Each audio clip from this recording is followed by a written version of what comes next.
Quando eu decidi voltar para cá, 3 dias antes de chegar, tiraram meus carros blindados. Eu tinha direito a 2 carros como ex-presidente e não dizia se era blindado ou não. Mas tinha lá algumas dezenas de carros blindados, estava tudo acertado, daí a ordem parece que foi diretamente do cara que tem lua de mel até hoje, né? Me tirar o carro blindado. Um ex-presidente tem direito a 8 cargos. Eu confesso que quando era deputado eu achava que era exagero.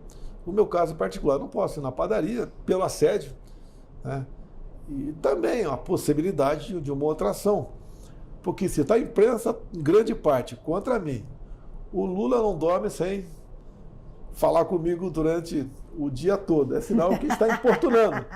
Se fosse um mané, vamos assim dizer, né, como aquele ministro falou, estariam dando bola para a gente.